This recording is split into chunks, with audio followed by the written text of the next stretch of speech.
Assalamualaikum warahmatullahi taala wabarakatuh and good morning. I'm Dr. Sababau from the Physics Section Pusat Pengajian Pendidikan Jarak Jauh Universiti Sains Malaysia. This is course JIF 318 Quantum Mechanics. We are in chapter 4 Solutions of 1D Time Independent Schrödinger Equation. The segment unit 4.1 is on unbound states introduction.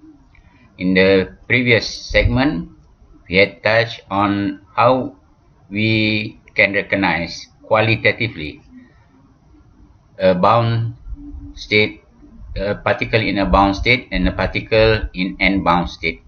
We have rearranged the time-independent Schrödinger equation so that we have in one bracket the difference between the energy of the particle E and the potential B.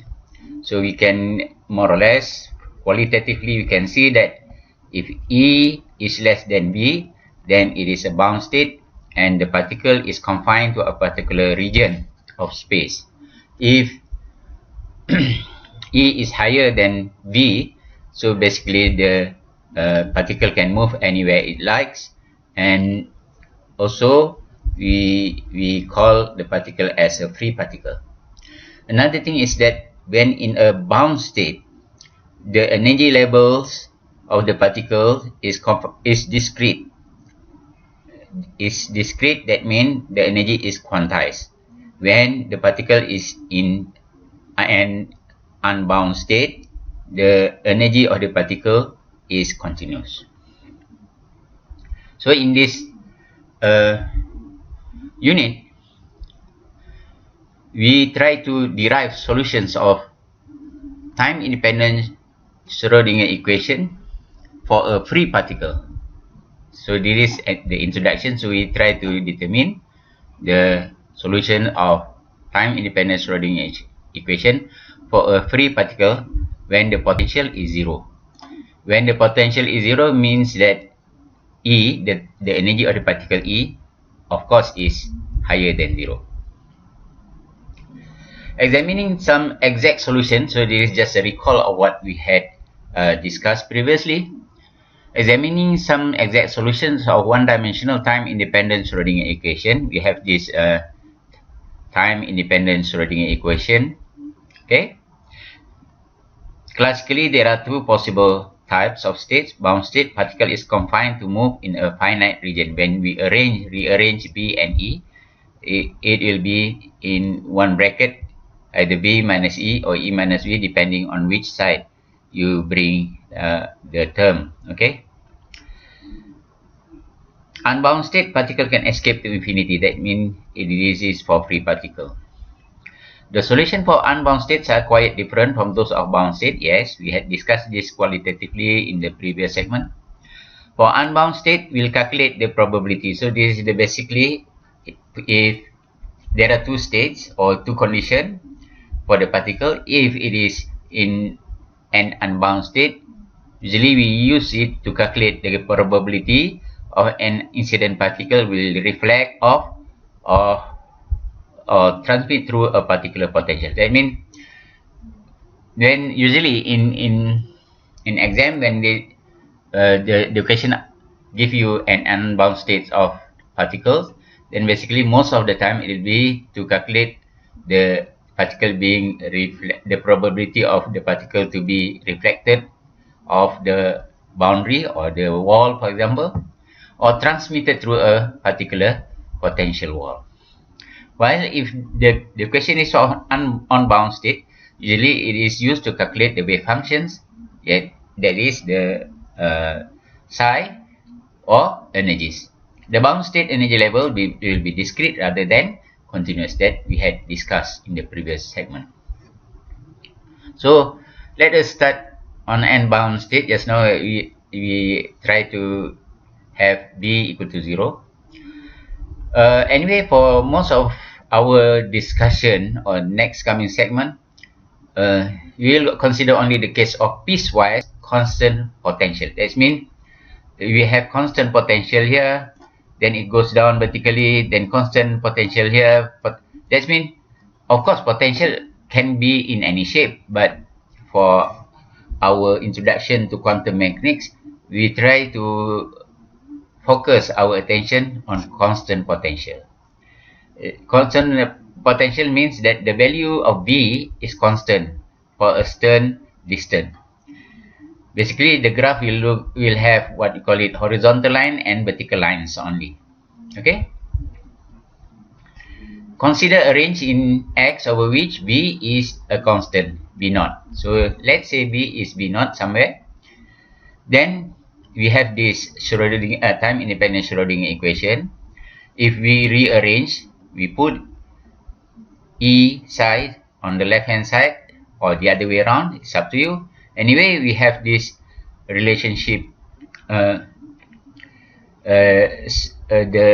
second order differential outside plus 2m E minus V naught divided by H bar squared multiplied by psi equal to 0. This is second order differential equation. Okay, the formula looks slightly different from the previous segment. In the previous segment, if you look back in our previous segment, the term in the bracket is B minus E. However, that will happen if the terms containing A and B is on the right hand side of the equation. But now we place it both terms on the left hand side of it. So it doesn't matter where you place it. Basically, you rearrange the time independent Schrodinger equation. Okay.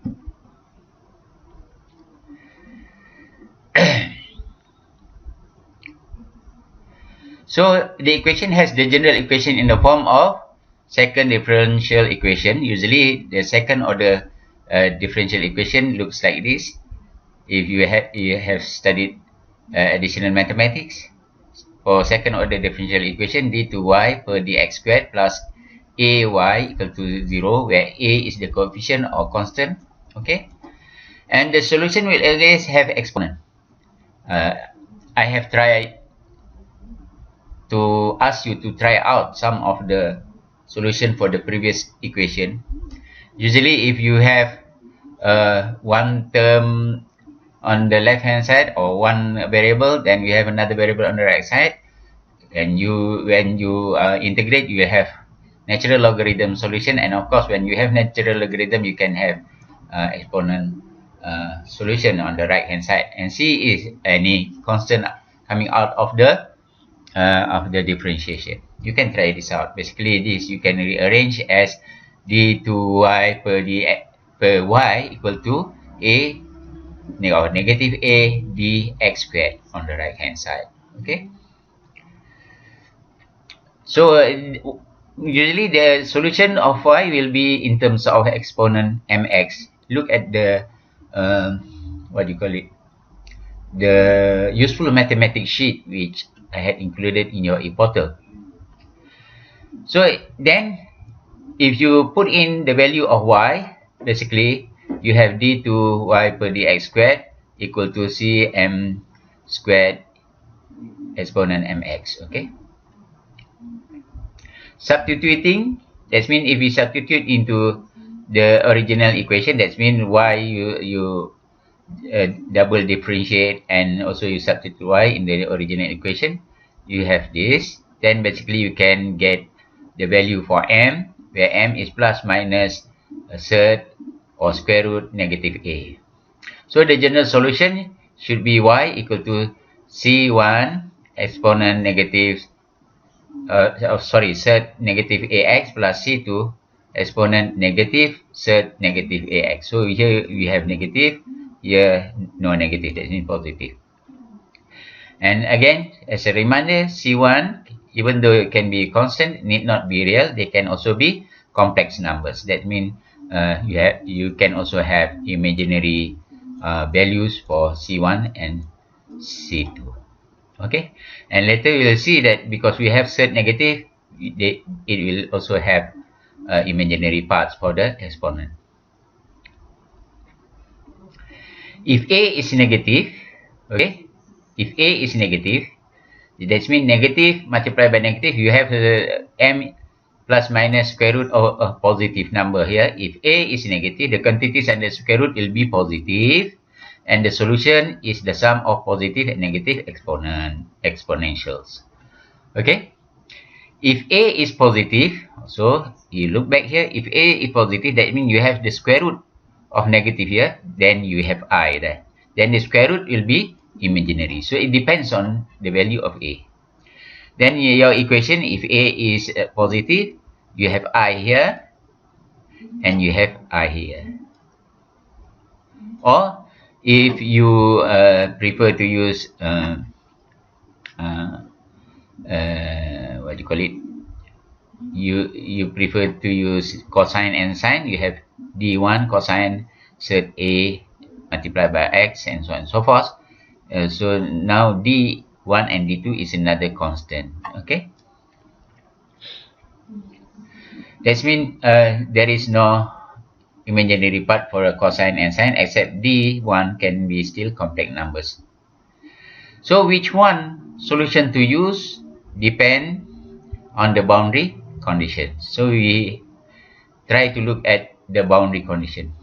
At boundaries, the constant must be chosen so that the wave function join up smoothly, should I say. Okay, so that the wave function between the regions, such as, for example, in the previously we have discussed a particle in a square potential well. So the wave function in the boundary, that means in the well wall should be continuous, and the condition is that the wave function and also the differentials of the wave function must be continuous at the boundary. This is what we call as boundary conditions. So two things: one is the wave function, and two is the differentiation of the wave function must be continuous. So if in a graph like this, for example, you have a wave function with respect to x, this small psi, okay, against x. If you have a boundary here, okay, if it is disjointed between the left side of the boundary and right hand side of the boundary, so it's not okay. Or if the wave function join but it is not smooth, you can see here that it is a peak there, so it is not smooth, still not okay. But if you can see the wave function curve is smooth through the boundary, so it is okay. So this what we call as the boundary condition, where both the what do you call it, the wave function psi and the differentiation of the wave function must be continuous. Okay, if you have a disjointed like this, or it is jointed but sharp point there, then your differential will give you a maxima or minima point. That means showing a minimum or maximum point if dy dx equal to 0 at that boundary. But if it is smooth, dy per dx might not be 0. So these two conditions must be fulfilled. Simplest case, back to the beginning, just now we said that let's say v naught equal to 0. That means E is greater than v naught, since v naught is 0. So what we have is a free particle, as there is no potential. Okay, free particle means that the particle can move anywhere. So we have E minus v naught in the equation of the time independent Schrodinger equation is greater than 0. The solution containing the exponential is more convenient. So it's more convenient to have a solution containing the exponential rather than the cosine or sine. Okay, so we choose the one using exponent. Of course, the values inside here you can determine. Okay, sert 2me per h bar and so on and so forth. Okay, it's actually from here, since v naught is 0, so what we have is just 2me. Okay, The physical interpretation is clear if we use it to derive the time-independent wave function. That means the capital psi equal to psi. This exponent was from the chi. The solution for chi is exponent negative I et per h bar. And you put in the solution, okay, to mx per h bar minus multiplied by x. But now we have minus exponent et per h bar because of the chi. Okay, so we have this in addition of the term containing the mass and energy. Okay, so here is the relationship as a recall. You know that momentum is to me, but momentum is h bar k and e energy is equal to h bar omega. So you can substitute and basically you get the general solution for wave. Okay, wave equation. The first term represents a wave moving in the positive x direction. So kx minus omega t, you know that this wave is moving towards positive x direction. The second term we have negative kx minus omega t. This representing the wave moving to the left. So the general solution for the wave function contains the first term which indicates a wave moving to the right, and the second term which indicates a wave moving to the left. Either C1 or C2 can be set to 0 to match the direction of the particle. So if the particle is moving to the right, C2 can be set to 0 so that we have only a general solution for a wave moving to the right, or the other way around, vice versa. You can set C1 equal to 0 to indicate that a wave is just moving to the left.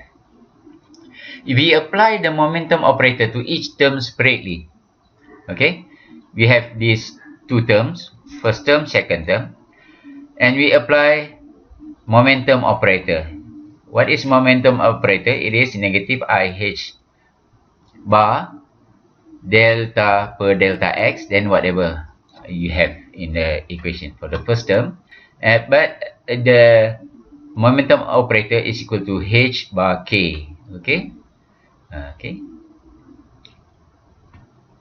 When you differentiate with respect to x, okay, then you have this ik must be multiplied by you have ik, then c1 exponent, the whole thing there. So basically ik I becomes squared. I squared is equal to negative 1, so that's why you have positive here. Then you have h bar multiplied by k from the differentiation of the exponent value with respect to x. The same thing for the second case, momentum operator, but now you have negative h bar k. So here h bar k, here hk, that means positive hk.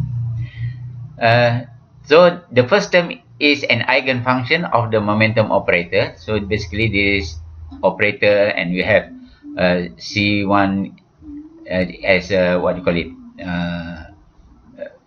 can represent small psi with respect to x. Okay, since momentum operator differentiate with respect to x of the momentum h bar k to the right, that means this indicates that the wave is moving to the right. The second term is an eigenfunction with momentum negative h bar k with the negative sign indicating that it is moving to the left. So this is moving to the right, it is moving to the left. To the right, I mean to the positive x axis, and to the left means to the negative x axis. However, the total wave function, if c1 is not equal to 0 and c2 equal to 0, is not an eigenfunction of the momentum operator. But the total, when you add up, is h bar k and negative h bar k is not, when you add up the two, it's not an eigenfunction of the momentum operator. For a particle reflecting off a boundary, the wave function simultaneously represent both the rightward moving incident particle and the leftward moving reflected particle. When you have a boundary, you have wave going to the right, hitting boundary, okay, and then being reflected back. moving to the left. That means this general equation of the wave function capital psi represent both wave. Even though I write down here as if it is continuous wave, but what I mean is wave packets. That means the particle can be represented as a wave packet. So you have particle moving to the right, hitting the wall, and moving to the left. That means if you have many particles, so actually you are measuring both. So the general equation represent both the rightward moving particle and also the leftward moving particle. So this equation is really powerful. That means it represents both. In classical mechanics, the motion of a particle is specified by its position, and x simply tracks the particle as it first moves to the right and later moves to the left. In classical mechanics, your formula can represent only one type of wave. That means if it's moving to the right, then we have only one equation. To the left, one equation. But in quantum mechanics, using one equation, you can represent both the rightward moving particle and the leftward moving particle. So in conclusion, there are two types of states for a time-independent Schrödinger equation: bound state and unbound state.